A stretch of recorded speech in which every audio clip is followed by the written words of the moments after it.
आज पूरब टाइम्स की टीम छत्तीसगढ़ के लोकप्रिय कैबिनेट मंत्री गृह, पीडब्ल्यूडी व पर्यटन विभाग ताम्रध्वज साहू से मिली और उनसे नगरीय निकाय चुनाव में मेयर का चुनाव अप्रत्यक्ष प्रणाली से करने के उनकी सरकार के फैसले पर बातचीत की। मंत्री महोदय, ये बताइए कि पहले प्रत्यक्ष प्रणाली से चुनाव कराया जा रहा था, तो ये क्या जरूरत पड़ी कि अप्रत्यक्ष प्रणाली से कर रहे हैं? क्या ये प्रणाली अच्छी है या कांग्रेस को फायदा देगी इसलिए?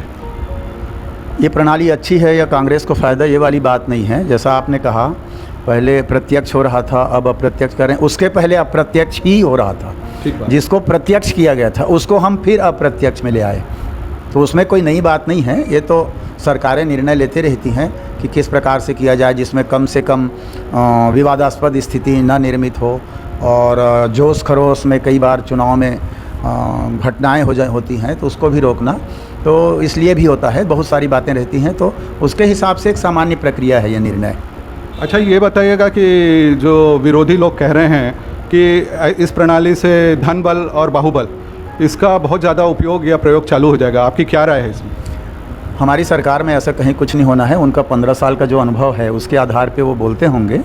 धन बल, जन बल, बाहुबल जो भी है वो इस्तेमाल करते रहे होंगे, इसलिए उनको मालूम होगा। हम लोग तो मात्र 9 महीना हुआ है, इसलिए इन चीज़ों की विषय में ऐसा होगा ऐसा मैं नहीं कह सकता।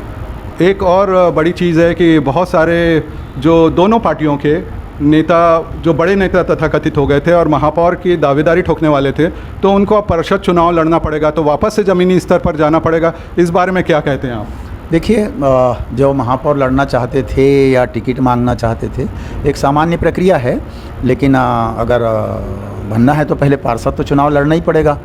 तो बड़ी अच्छी बात है, सब चुनाव लड़ें, देखें, और अपने अपना कितना संपर्क है जनता से, कितनी छवि है, वो सब वो उसका इस्तेमाल करें, फ़ायदा लें, चुनाव जीतें, बने, उसमें कोई बड़ी बात नहीं। अच्छा, मेरा आखिरी सवाल ये पॉलिटिकल है कि आपकी सरकार लगभग 1 साल हो जाएगा चुनाव आते तक, तो आपको क्या लगता है कि इस बार क्या स्थितियां होगी? क्योंकि लगातार, जैसे अभी तो दुर्ग में हैं और लगातार कई सीटों में भाजपा के महापौर बनते रहे, तो कांग्रेस की क्या स्थिति होगी और आपके सरकार का क्या संदेश है? मुझे लगता है कि हमारे मुख्यमंत्री माननीय भूपेश बघेल जी ने जिम्मेदारी संभालते ही जितनी योजनाएं और कार्यक्रम दिए हैं वो धरातल में है, दिख रहा है। सारे लोगों के मन में विश्वास कांग्रेस के प्रति, हमारी सरकार के प्रति, माननीय मुख्यमंत्री के प्रति बढ़ा है, और उसका परिणाम हर जगह हम लोगों को अच्छा मिला है। और आप स्वयं देखेंगे इन 9 महीनों में किसी भी प्रकार का, किसी भी योजना या कार्यक्रम का ना विरोध हुआ, ना किसी को तकलीफ हुई, ना पीड़ा हुई। लोगों में विश्वास बढ़ा है, उसका फ़ायदा हमको मिलेगा। एक तरफ जहां प्रदेश के मंत्री अपने निर्णय को सही बता रहे हैं, वहीं विपक्ष अपना विरोध जता रहा है। अब यह आने वाला समय ही बताएगा कि अप्रत्यक्ष चुनाव प्रणाली कितनी कारगर साबित होती है।